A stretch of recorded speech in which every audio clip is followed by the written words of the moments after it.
नमस्कार मैत्रिणींनो. तुम्ही कधी बारीक चिरलेली मेथी, मटार तेलावर किंवा बटरवर भाजून एखादी रेसिपी करून बघितली आहे का? नसतीलच केली, कारण ती आज मी तुम्हाला शिकवणार आहे. अशी छान बटरमध्ये किंवा तेलामध्ये मेथी वाफवून इतकी सुंदर आणि भन्नाट रेसिपी होते ना, तीच आज तुम्हाला दाखवणार आहे. बघा कशी दिसते ना छान. हीच रेसिपी आज आपल्याला करायची आहे. चला तर मग करूयात सुरुवात. सर्वप्रथम एक पॅन घ्यायचा आहे. त्याच्यामध्ये मी इथे एक मोठा कांदा उभा चिरून घेतला आहे. मोठा नसेल तर 2 छोटे कांदे उभे चिरून घ्या. 5 ते 7 लसणाच्या पाकळ्या, 1 इंच अद्रकचा तुकडा आणि थोडंसं अर्धा ते पाऊण ग्लास समजा पाणी घातलेलं आहे. सांगायचं राहिलं, 5-6 काजूचे तुकडे पण त्याच्यामध्ये मी घातलेले आहेत आणि त्याच्यानंतर 2-3 हिरव्या मिरच्या पण घातलेल्या आहेत. त्या इथं विसरली आहे, त्या पुढे तुम्हाला दिसतीलच. याला एक 5 ते 7 मिनटं फक्त वाफवून घ्यायचं आहे. तोपर्यंत आपण मेथीला मस्तपैकी बारीक चिरून घेणार आहोत. लक्षात ठेवा, मेथी धुवून सुकवून थोडीशी पानं काढून घेऊन बारीक चिरून घ्या, जेणेकरून त्याची पानं टसटस आपल्या भाजीमध्ये दिसणार नाहीत. हे पहा, इथं छान वाफवून झाले, पण मी त्या मिरच्या विसरले होते म्हणून परत 1-2 मिनटं त्याला वाफवून घेतलं. हे पहा, अशा पद्धतीने दिसतं ते. काजू शिजतो, लसूण शिजतो, अद्रक, कांदा सगळं शिजून जातं. आता त्याला आपण मिक्सरमध्ये टाकून छान त्याची एकदम फाईन बारीक पेस्ट करून घ्यायची आहे. आता इथं मी परत 1 चमचा बटर घेतलेला आहे.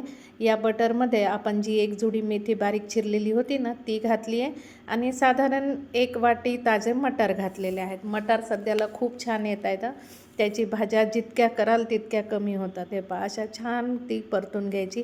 ही मेथी आहे ना थोडी कोरडी होईस्तोवर आणि मटार जे आहेत थोडे शिजेपर्यंत आपल्याला वाफवून घ्यायचे आहेत. बघा कसं दिसत होतं ना छान. आता परत आपण इथे काय करणार आहोत, 1 चमचा बटर घातलं आहे आणि त्याच्यामध्ये जी आपण फाईन पेस्ट केली होती ना, ती मी इथं घातलेली आहे. तिला थोडंसं परतून घ्यायचं. त्याच्याबरोबरच आपण आता मसाले घालणार आहोत. इथं अर्धा चमचा मी तिखट घातलं आहे, अर्धा चमचा हळद, धने जिरे पावडर आणि मीठ घातलेलं आहे. चवीनुसार मीठ घाला.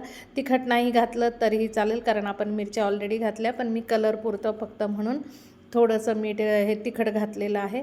आणि इथे ना माझ्याकडे अमूलचं फ्रेश क्रीम नव्हतं म्हणून मी साय आणि दूध एकत्र करून त्याच्यामध्ये घातलेलं आहे. आणि आता हे इथं 1 चमचा मी गरम मसाला घातलेला आहे. आता हे जे आपण भाजी हे केली त्यात थोडंसं परतून घ्यायचं आणि जी आपण भाजी हे करून ठेवली होती ना फ्राय मेथीची, ती पण इथं मी घातलेली आहे.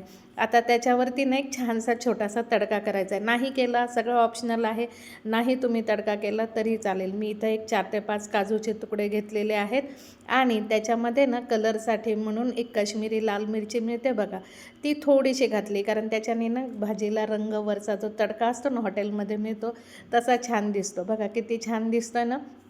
अशाच पद्धतीने ही रेसिपी करून बघा, तुम्हाला खूप आवडेल आणि मुलंही आवडीने खातील. बघा किती सुंदर झाली आहे ना. लाईक, शेअर आणि कमेंट